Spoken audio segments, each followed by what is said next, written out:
토양을 개선하라라는 주제로 오늘 두 번째 시간 제2강 돌밭에 대해서 보고자 합니다. 부제는 뚫고 들어가라라는 주제이고요. 지난주 특강 기억나시죠? 지난주 특강에서는 길가에 대해서 보면서 방치된 죄와 방치된 말씀, 특별히 말씀을 방치하지 말고 영혼의 지성소에 안치하라라는 말씀으로 전했었죠. 오늘은 돌밭에 대해서 이제 보고자 합니다. 영화를 자주 보는 편은 아닌데요. 영화를 봤던 영화 중에 참 성경적이구나라는 영화 하나 있었는데요. 그 2007년도에 개봉한 국내 코미디 범죄 영화 권분순 여사 납치 사건 보신 분들 있을 거예요. 뭐 스토리 아는 분들도 있을 겁니다. 이 권분순 여사는 국밥집을 해서 엄청난 수백억에 이르는 돈을 이제 벌었던 이 할머니인데, 약간 좀 모자라는 3인조 강도가 이 권분순 이 아주 할머니를 납치를 한 거예요. 그래서 자녀들한테 몸값을 요구하는 건데, 그 어떤 자녀도 이제 몸값을 지불하지 않아요. 그들이 요구한 몸값은 500억이었거든요. 결국 이제 이 권분순 여사 이분이 이제 이 3인조 강도랑 함께 다니면서 그들을 이제 결국 이제 교화시키는 뭐 그런 궤도하는 그런 내용인데, 나중에 결국 이제 그 어쨌든 강도들의 요구로 이 권분순 여사 이분이 이제 지불을 합니다. 몸값을 지불을 해요. 근데 500억을 준 것이 아니라 다 낡아 빠진 노트를 준 거예요. 노트를 딱 주면서 받아라. 그러니까 그 돈인 줄 알고 받았는데 노트인 거예요. 이 3인조 강도가 뭐 이게 지금 무슨 장난하십니까 할머니? 우리가 원하는 건 500억을 달라는 건데 무슨 노트를 줍니까? 했을 때 할머니가 하신 말씀이, 야, 이게 뭔 줄 아느냐? 이게 내가 국밥집을 개업해서 500억 몇백억 엄청난 돈을 벌기까지 했던 이 국밥을 만드는 이 매뉴얼이다. 레시피라 그러죠. 국밥을 만드는 레시피가 적혀 있는 이게 노하우가 담겨 있는 노트다. 이거를 받아라. 이걸 받아서 이걸 가지고 국밥집을 운영을 하면 이게 5억이 될 수도 있고 100억이 될 수도 있고 500억이 될 수도 있다. 그러니 받으라라고 얘기를 하는 거예요. 그래서 영화를 보면 이 3인조 강도가 그걸 이제 할머니의 노트를 받아요. 그리고 국밥집을 오픈해요. 그리고 이제 영화 끝납니다. 자, 별로 뭐 그렇게 재미있는 영화는 아닌데, 자, 거액을 요구한 강도들에게 거액을 준 게 아니고 거액을 벌 수 있는 국밥집의 노하우를 주었다는 거죠. 남은 과제는 뭐냐면 그 강도들이 그걸 가지고 가서 얼마만큼 국밥집을 잘 운영해 나가느냐, 그게 결국 얼마만큼 이제 돈이 들어오느냐와 연결된다고 하는 거죠. 자, 우리가 하나님 앞에 기도합니다. 뭐 기도 제목이 대부분은 물질이잖아요. 건강하고. 하나님, 내게 물질을 주세요. 돈을 주세요. 라고 하나님께 기도할 때, 여러분, 하나님이 돈다발 갖다 주십니까? 예, 물론 갖다 주는 경우도 있더라고요, 보니까. 그렇지만 돈다발을 주시는 게 아니라 신명기 8장 18절 말씀, 이런 말씀이 있어요. 네 하나님 여호와를 기억하라. 그가 내게 재물 얻을 능력을 주셨습니다. 재물을 주신 게 아니라 재물 얻을 능력을 주신 거예요. 그러니까 우리는 그 능력을 가지고 실전에 가서 사업을 하든 장사를 하든 뭐 붕어빵을 하든 아니면 뭐 커피숍을 차리든 그런 실전에 가서 그 능력을 발휘해야 된다는 거죠. 예. 그래야 할 때 그것이 결국 우리가 기도한 기도의 응답으로 실제적인 물질로 다가온다는 거예요. 이것은 우리 성도들에게 있어서 매우 중요한 이제 사실 부분입니다. 믿음에는 실천력이 동반돼야 됩니다. 실천력이 동반되지 않으면 그 하나님의 말씀이 현실로 경험되어지지 않는 거죠. 축복은 누가 받느냐? 하나님은 순종하는 자에게 복을 약속하셨죠. 순종이 뭡니까? 실천력이거든요. 하나님 말씀을 읽고 그 말씀대로 살아가는 자가 결국 복을 받는 거지, 말씀을 아는 것만으로는 복을 받을 수 없다는 거죠. 어떻게 한 주간 잘 지내셨습니까? 네. 마태복음 13장 4절 그리고 또 20절 말씀을 보면 돌밭에 뿌린 말씀이 나와요. 우리 한번 성경 말씀만 같이 한번 읽어볼까요? 마태복음 13장 5절 말씀 시작. 더러는 흙이 얕은 돌밭에 떨어짐에 흙이 깊지 아니하므로 곧 싹이 나오나 해가 돋은 후에 타서 뿌리가 없어짐으로 말랐고. 아멘. 이번에는 13장 20절 그리고 21절 말씀 같이 읽겠습니다. 돌밭에 뿌려졌다는 것은 말씀을 듣고 즉시 기쁨으로 받되 그 속에 뿌리가 없어 잠시 견디다가 말씀으로 말미암아 환난이나 박해가 일어날 때에는 곧 넘어지는 자요. 아멘. 말씀을 기쁨으로 받지만 말씀으로 인한 환난, 어떤 현장이 왔을 때에 곧 넘어지고 마는, 그래서 뭐 열매를 뿌리도 내리지 못하는 이 모습, 이런 영적인 토양에 대한 말씀을 하고 있는데요. 이 돌밭의 증상을 한번 보면, 돌밭, 영적 토양이 돌밭인 사람의 증상은 뭐냐면 기쁨이 있는데 오래 가지 못하는 거죠. 이게 기쁨이 한번 받은 기쁨이 적어도 좀 가야 되거든요. 최소한 뭐 몇 달 이 정도까지는 가줘야, 이게 중간에 또 은혜 받는 기간, 은혜를 날마다 받는 건 아니잖아요. 뭐 날마다 받지만 날마다 느끼는 건 아니잖아요. 그러니까 그게 다음 은혜를 받을 때까지, 물론 날마다 임하는 은혜지만 내가 주관적으로 느끼는 다음 은혜를 받을 때까지의 기쁨은 유지가 돼야 되는데 그 기쁨의 유지 기간이 너무 짧은 거죠. 그리고 마치 무슨 여름에 소나기 왔다 햇빛 나는 것 같은, 막 이렇게 또 다시 소나기 왔다 햇빛 나는 것 같은 예측 불가능한 일기예보 같은, 그러니까 기쁨이 오래가지 못해. 기쁘다가 슬프다가 기쁘다가 좋다가 이러는 사람들, 어디에다 비유를 맞출 줄 모르는 이런 사람들 많이 있죠, 집에? 예, 그래요. 이게 이제 돌밭의 증상이고, 또 하나는 실전에 약해요. 기도는 잘해요, 예를 들면. 근데 실전에 너무 무지하고 약하고, 특별히 힘든 일은 못합니다. 돌밭 다 걸리는 거죠. 처음엔 뭐 산을 옮길 것 같지만 한사 푸고 나면 못해 이렇게 되고 마는 이런 일이 일어나게 되는 거죠. 그러니까 많은 힘이 동반되는 일을 못하는 거예요. 그러니까 그 인생에는 큰 일이 일어나지 않는 거죠. 우리가 하나님의 복이라고 하는 것은 좀 큰 손이 움직여줘야 되는 거잖아요. 좀 큰 일이 좀 일어나야 돼요, 사실. 예. 그래야 이제 뭐 큰 일이 좋은 일이 벌어지고 하는 것인데, 이런 돌밭의 증상은 돌 때문에 들어가지 못하는 거예요. 다 이게 힘든 일을 못하고 이런 모습이 있다는 것이죠. 자, 그러면 이제 돌밭이 생겨지는, 돌밭이 된 원인에 대해서 한번 같이 보도록 하겠습니다. 오늘 이 돌밭에서 우리가 보아야 될 이 키워드가 뭐냐면 저력입니다. 저력. 자, 이 저력이라는 단어의 뜻은 무슨 뜻입니까? 예, 그렇죠. 예, 속에 간직한 끈기 있는 힘, 숨은 힘을 말하는 거죠. 겉으로는 안 보여요. 근데 그 안에 엄청난 에너지가 있는 거죠. 마치 원자력 발전소처럼 겉으로는 아무것도 안 보이지만 속에는 멈추지 않고 끊이지 않는 힘이 있는 것 같은. 그래서 나중에 그게 한번 나오면 엄청난 힘으로 나오는, 이걸 저력이라고 말하거든요. 그러니까 평상시에는 이 사람이 믿음이 있는지 없는지 몰라요. 나도 몰라요, 사실. 그렇지만 시련이 왔을 때 보면 남들은 다 넘어지는데 넘어지지 않는 사람이 있다는 거죠. 그 사람들은 다 저력이 있는 사람들인 거죠. 그러면 성도에게는 저력이 있어야 됩니다. 그래야 오래 갈 수 있고 큰 일을 감당할 수 있고 하나님의 뜻을 이루어 나가는 결론이 있는 순간까지 나갈 수가 있는 거예요. 그리고 여리고성을 보면요, 여리고성을 점령을 할 때 진을 구성하다면 하루에 한 바퀴씩 돕니다. 근데 그 여리고성이 얼마나 컸는지는 정확히 알 수는 없지만 여호수아 6장 11절을 보면 여호와의 궤가 그 성을 한 번 돌게 하고 그들이 진영에 들어와서 진영에서 자니라 라고 나와요. 여리고성을 한 번 도는 게 쉬운 게 아니었다는 거죠. 한 번 돌고 들어와서 잤다. 자, 그렇게 해서 며칠을 돌았습니까? 6일을 돌았어요. 그리고 7일째는 몇 바퀴 돌았습니까? 7바퀴 도는 거죠. 자, 하루에 한 바퀴 돌기도 쉽지 않은 여리고를 7일째는 성경을 보니까 아침 일찍 일어나서 7일째는 7바퀴를 돌았다는 거죠. 우리가 주의 일을 할 때 어떤 때는요, 과중한 업무도 할 수 있어야 된다는 거예요. 이게 다 저력이에요, 이게요.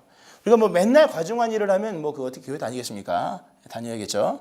그렇지만 우리가 평상시에는 하루에 한 바퀴 정도 도는 일, 뭐 할 만한 일을 하지만 결정적인 순간에 하나님은 우리에게 정말 엄청난 일의 양을 요구할 때도 있다는 거예요. 여리고가 그랬다는 거죠. 그래서 하루에 한 바퀴씩 도는 것을 7일째는 7바퀴 도니까 여러분 7일째 7바퀴 돌면 이건 뭐 죽어나는 거죠. 그렇지만 그러고 나서 와 한 다음에 싸우잖아요, 또. 그 성이 이제 그래서 무너지게 된 거죠. 그러니까 과도한 업무조차도 할 수 있는 저력이 있어야 돌밭 같은 이 심령에 뿌리가 내려지는 역사도 일어나게 된다는 거예요. 우리가 요셉을 보면요, 요셉, 우리가 좋아하는 우리 인기 성경의 인물이죠. 요셉을 보면 하나님은 요셉에게 저력을 만들어 주셨습니다. 저력. 드러나진 않았지만 나중에 드러날 그 저력이 뭐였냐면 업무 능력이었다는 거죠. 요셉의 업무 능력. 우리 요셉 잘 알죠. 하나님께서 요셉을 형통한 자 되게 하셨다고 성경에 나오지만 사실 요셉의 인생 속에 형통함이라고 하는 것은 뭐 별로 없잖아요. 애굽으로 끌려가고 팔려가고 감옥에 들어가고. 그렇지만 그의 인생 속에 하나님께서 계속해서 끊임없이 부어주셨던 것이 뭐냐면 어떤 일도 잘 처리할 수 있는 업무 능력이에요. 그러니까 작은 일부터 시작해서 큰 일까지 이렇게 쭉 해나갈 수 있는, 나중에는 7년의 풍년과 7년의 흉년도 다 감당할 수 있는 이 저력, 업무 능력을 사실 요셉이 키워나간 거죠. 그것으로 인해서 이제 요셉이 이제 총리가 된 것이죠. 그렇습니다. 여러분, 저력이 있어야 결론 있는 순종을 할 수 있는 거예요. 저력이 있어야 열매를 맺을 수가 있는 거죠. 이 방송을 시청하고 계신 CTS 시청자 여러분들도 저력이 있어야 됩니다. 힘들다고 그만두고 어렵다고 낙심하면 세상에 할 만한 일은 하나도 없는 거죠. 하나님은 어쩌면 여기 계신 분들, 또 시청하시는 분들에게 여리고가 무너지기 직전에 7바퀴를 돌라고 요구한 그런 분들이 있을 거예요. 돌아야 돼요. 정말 인내하면서 신앙의 인내를 발휘하여 끝까지 돌아가고 한번 소리쳐야 그게 무너진다는 거예요. 그러하기에 이렇게 저력이 필요하다라고 하는 것이죠. 이 그리스도의 은혜 속에 주어지는 저력이 충만한 여러분들 되시기를 바랍니다. 아멘. 자, 또 하나 이제 우리가 여기서 보아야 될 이 돌밭이, 이 돌밭이 옥토 같은 이제 열매 맺는 심령이 되기 위해서는 저력이 필요하고요. 또 하나 우리가 이제 보아야 될 것은 뭐냐면, 자, 똑같은 얘기인데 힘이 있어야 돼요. 근데 이 힘이 전환되는 능력을 가지고 있어야 됩니다. 힘의 전환. 굉장히 중요한 말씀이거든요. 오늘 우리가 읽은 이 주제 성경 말씀을 보면 돌밭은 말씀을 받을 때 기쁨으로 받아요. 근데 여기 말씀 보면 잠시 견디다가 말씀으로 말미암아 환난이나 박해가 일어날 때에는 곧 넘어지는 자요. 자, 환난의 요인이 무엇이라고 합니까? 말씀이죠. 그러니까 하나님의 말씀을 따라 살아가는 삶에 일어나는 환난이에요. 사도 바울이 얘기한 것처럼 그리스도의 남은 고난 같은 주님의 일을 하면서 생겨지는 그런 말씀, 그러니까 순종하는 자에게 생겨지는 어떤 삶의 자리에서 생겨지는 그런 고난에 관한 것인데, 그런 고난이 왔을 때 넘어진다는 거죠. 자, 여러분 보세요. 우리가 은혜 받은 자리와 우리가 살아가는 자리는 다를 수 있습니다. 내가 은혜 받은 자리와 내가 살아가는 삶의 현장은 다를 수 있어요. 대부분 은혜는 어디서 받습니까? 교회에서 받죠. 자, 예배 끝나면 어디로 들어갑니까? 우는 사자와 같이 두루다니며 삼킬자를 찾는 우리의 사랑하는 님이 있는 집으로 가죠. 자, 은혜는 교회에서 받아요. 그리고 삶은 집에 가서 하는 거죠. 더 나아가서 우리의 사회 속에서 삶을 살아가는 것이죠. 그런데 중요한 것은 교회에서 받은 이 은혜가 집에 가서 동일한 모습으로 나타날 수 있지만 전환이 필요한 거예요. 자, 우리가 뭐 더 나가서 이제 직장을 얘기해 볼까요? 교회에서 집사님이에요. 자, 직장에서 집사님입니까? 아니죠. 여러분, 직장에서 집사님처럼 행세하면 여러분 야단 맞고 욕 먹습니다. 그죠? 교회에서 장로님이에요. 직장에서도 장로님처럼 하면 안 되는 거죠. 자, 교회에서는 집사님이죠. 자, 직장에서 뭡니까? 직원 또는 뭐 상사, 무슨 대리, 아니면 뭐 사장님처럼 돼야겠죠. 이것을 갖다가 힘의 전환이라고 하는 거죠. 교회에서 받은 은혜가 얼마만큼 삶 속에서 전환되어 나타나느냐. 내가 받은 은혜가 말씀으로 인해서 생긴 환난을 얼마만큼 뚫고 들어갈 수 있는 어떤 힘의 저력, 힘으로 나타나느냐. 이게 중요한 거예요. 우리가 성경을 보면요, 제사장이 나옵니다. 그리고 선지자가 나옵니다. 잘 아시죠? 이 제사장과 선지자 거의 동시대 많이 활동을 했죠. 이 제사장과 선지자의 차이가 있습니다. 제사장은 출애굽을 할 때 레위 지파에게 지목을 하셨어요. 하나님이 너희들은 나를 섬기는 지파가 되라. 레위 지파는. 그래서 레위 지파에서 제사장이 나오고 대제사장이 나오고 그렇게 쭉 이어지는 거예요. 그들은 이제 성전에서 회막에서 하나님을 예배하는 그런 이제 회막의 업무를 담당을 합니다. 반면에 선지자는, 자, 설명을 좀 해볼까요? 제사장은 성전 안에서 하는 거예요. 그리고 제사를 드리면서 하나님을 섬깁니다. 그리고 태생부터 제사장으로 구별되는 사람들이에요. 그리고 의복도 구별되는 의복을 입어요. 반면에 선지자는 성전이 아니라 일반 삶이에요. 삶. 현장에서 부름받은 사람이에요. 그리고 제사, 양을 잡고 소를 잡는 제사가 아니라 이들은 메시지예요. 메시지 있는 삶을 사는 거죠. 그리고 태생부터 구별된 게 아니라 중간에 부름받은 케이스예요. 대부분 후천적으로 부름받은 경우입니다. 그리고 의복도 일상복을 입고 또는 뭐 필요시에 어떤 주로 이제 예언자들이 많이 입는 뭐 토롯 같은 걸 많이 입고 했다는 거죠. 자, 이 두 가지의 모습이 오늘 우리가 보아야 될 힘의 전환에서 굉장히 중요한 말씀입니다. 자, 우리가 교회 안에서 우리가 행하는 일은 제사장 일입니까? 선지자 일입니까? 제사장 일이죠. 교회 안에서 은혜 받고 예배 드리는 거 다 이게 뭐 회막에서 봉사하고 하는 거 다 제사장의 일이거든요. 그런가 하면 집으로 돌아가고 삶으로 돌아갔을 때 우리에게 필요한 것이 제사장의 삶입니까? 선지자의 삶입니까? 선지자의 삶이죠. 이것이 얼마만큼 유기적으로 잘 전환이 되느냐라고 하는 것이 이 힘의 전환이에요. 그리고 이런 힘의 전환인 사람이 돌밭도 능히 뚫고 들어갈 수 있는, 그리고 말씀으로 인해 생겨지는 환난도 잘 감당해 나갈 수 있다는 거죠. 성경을 보면요, 성경 여러 군데를 보면 그 선지자들이 많이 나와요. 그 중에 우리가 이제 보아야 될 선지자 중에 한 사람이 에스겔입니다. 에스겔. 자, 여러분, 제가 질문 한번 드려볼게요. 자, 에스겔은 제사장일까요? 선지자일까요? 그렇죠. 에스겔은 아무거나 하셔도 됩니다. 에스겔은 우리가 선지자로 알고 있죠. 선지자 맞습니다.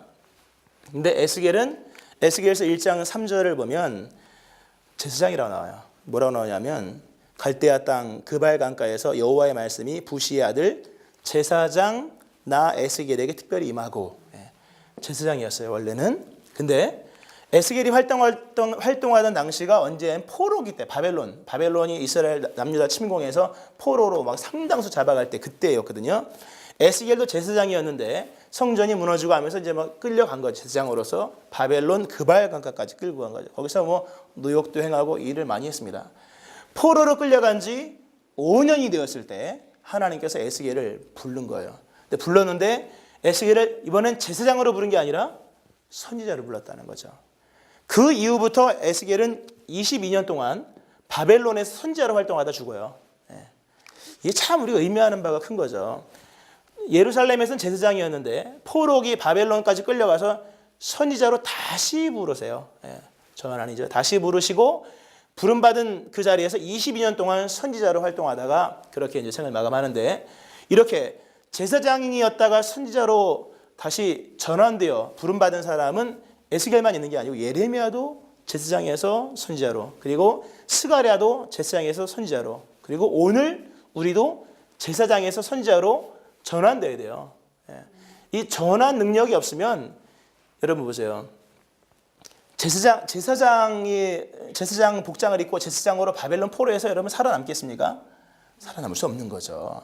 전환되고 변화되고 바뀌어져야 되는 것이죠. 그러니까 우리가 알아야 될 것은 한번 따라하시겠습니다. 삶의 자리가 바뀌면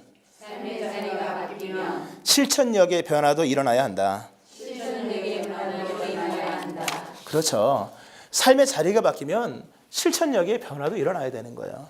언제까지 제사장으로 교회 안에 있던 제사장의 일을 집에서나 직장에서까지 해보세요. 그러면 뭐 본인은 의로울지 모르지만 남들은 이것이 굉장히 힘든 거죠. 자, 우리가 이렇게 힘의 전환이 일어나야 되는 부분 중에 또 하나가 뭐여야 되냐면, 자, 우리는 그리스도의 뭡니까? 제자죠. 하나님의 자녀요, 그리스도의 제자죠. 그렇죠? 자, 우리는 다 그리스도 제자입니다. 또 우리도 제자를 삼아야 되고, 그렇지만 이 역시 힘의 전환이라는 틀 안에서 우리가 변화돼야 돼요. 그럼 제자에서 무엇으로 변화돼야 될까요? 증인. 뭐로요? 증인으로. 제자에서 증인으로 전환돼야 돼요. 그래야지만 말씀으로 인하여 겪는 환난 속에 그 환난을 뚫고 들어갈 수 있는 그런 이제 뿌리를 내리게 되는 것인데요. 여러분, 자, 제자와 증인의 차이가 어떤 차이가 있을까요? 자, 제자는 자, 누구를 전제로 깔고 들어가는 단어입니까? 용어입니까?